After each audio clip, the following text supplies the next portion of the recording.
हाय दोस्तों, नमस्कार। आज मेरी टॉपिक ये रहेगा, बेंगलोर पे असलाली सिटी पे एक उड़िया लोग पे तो कोई गुंडागिर्दी दादागिरी मेन रोड पे पीटना उसको क्यों।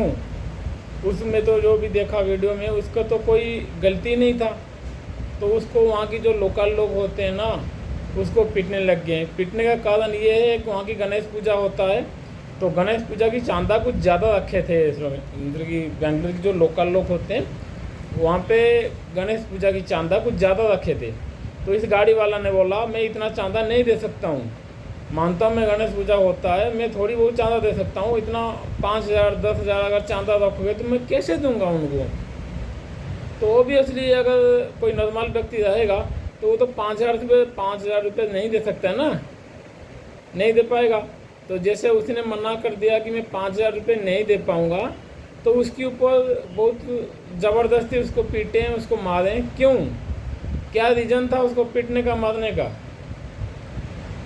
जब वो मना कर दिया कि सर मैं इतना नहीं दे पाऊँगा, इतना में उसको गाड़ी के अंदर खींच के उसको पीटने लग गए, मारने लग गए। गाड़ी के जो फ्रंट साइड शीशा होता है उस शीशा को भी तोड़ दिया गया। क्यों, क्या रीज़न था। बस इसका रीज़न यही था, उसने मना कर दिया मैं इतना चांदा नहीं दे सकता हूँ क्योंकि मेरे पास पैसा इतना नहीं है। बात इतना ना पड़ता है, अगर 5,000 नहीं है तो कोई 1,000 रुपये लेके गणेश पूजा करो। अगर आपके पास पैसा नहीं है तो गणेश पूजा करने का तो चांदा क्यों करते हो आप।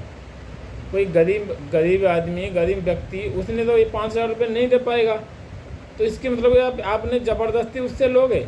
क्यों, आप लोग जितना भी लोकल लोग थे वहाँ से ले लेते 5,000 रुपये, क्योंकि ये बाहर का प्रदेश का था इसलिए आपने 5,000 रुपये दाबी दर किए थे उस पर ऊपर। आपको तो पता है ये तो बाहर की बंदा है, तो कुछ करेगा ही नहीं, उसको पीटूंगा मारूंगा, चाहे 10,000 भी अगर रखेगा तो मैं 10,000 भी रखूँगा उसके लिए चांदा।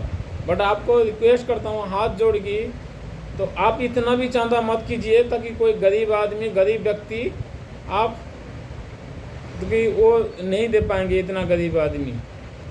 तो आपसे मैं रिक्वेस्ट करता हूँ आप इतना ज़्यादा अमाउंट मत कीजिए चांदा में।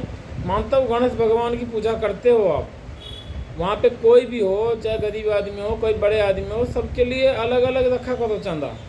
चांदा रखने का कोई ज़रूरत नहीं है। मेरी सो इच्छा करता है मैं 10 रुपये दूंगा मेरे गणेश पिता को, गणेश भगवान को मैं 10 रुपये दूंगा। इसका मतलब नहीं है मेरे ऊपर आपने 10,000 रुपये फाइन करोगे, ये बाहर से आया बंदा उसको 10,000 रुपये फाइन देंगे, बट ना, ये आपने गलत करते हो। मैं आपसे रिक्वेस्ट निवेदन करता हूँ, जो भी बाहर से है, जो भी लोकल से हो, जितना जितना जो सक्षम है उतना ही उनसे लिया करो। उस आदमी ने मना भी नहीं किया था कि मैं चांदा नहीं दूंगा, उसने बोला कि मेरे पास इतना पैसा नहीं है, मैं इतना नहीं दे पाऊंगा।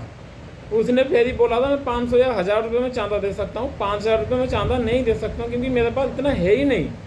तो इतना मना करने के बावजूद उसको पीटने लग गए, मारने लग गए उड़ीसा लोग को। क्यों, उड़ीसा जो भी उड़िया लोग है, उड़ीसा के लोग है, वो आपकी वहाँ गया कुछ कमाने के लिए। इसका मतलब नहीं है आपने चांदा इतना अमाउंट, इतना बड़ा अमाउंट कर दोगे। 5,000 रुपये कोई छोटे मोटे अमाउंट नहीं होता है, होता है इनके लिए जिनके लिए पैसा के और वो खरबों पैसा कमाते हैं, लाखों 2 लाख कमाते हैं, उनके लिए नहीं हो सकता है 5,000 रुपये कोई मेहनत। लेकिन जो 15,000 20,000 नौकरी कमाता है, अगर वो 5,000 रुपये दे देगा, वो घर क्या भेजेगा, क्या खाएगा। तो मैं आपसे रिक्वेस्ट करता हूँ, निवेदन करता हूँ कि आप इतना बड़ा अमाउंट मत रखिए। जो जितना सोच होता है कि हाँ मेरे सोच है मैं 10 रुपया गणेश भगवान को दे के नमस्ते करके आ जाऊँगा वहाँ पे, प्लीज़ आपसे रिक्वेस्ट करना इतना बड़ा चांदा मत कीजिए। धन्यवाद। ये मेरी वीडियो है ना, आपने सभी लोगों के पास भेजना, क्योंकि जो चांदा मांगते हैं ना कि हमें 10,000 दे दो, 1,000 दे दो, 5 रुपये दे दो, ये गलत बात है। आपकी सो इच्छा जितना हो आप उतना ही दिया करो। मैं मानता हूँ हमारा कमेटी में पैसा नहीं है, ये जितना पैसा है उतना ही करेंगे। प्लीज़ मैं रिक्वेस्ट करता हूँ ये वीडियो इतना लाइक या सब्सक्राइब कर दो, शेयर कर दो, इतना कि सभी बंदों के पास पहुँच जाए, वो कुछ समझ में आएंगे उनके पास। धन्यवाद।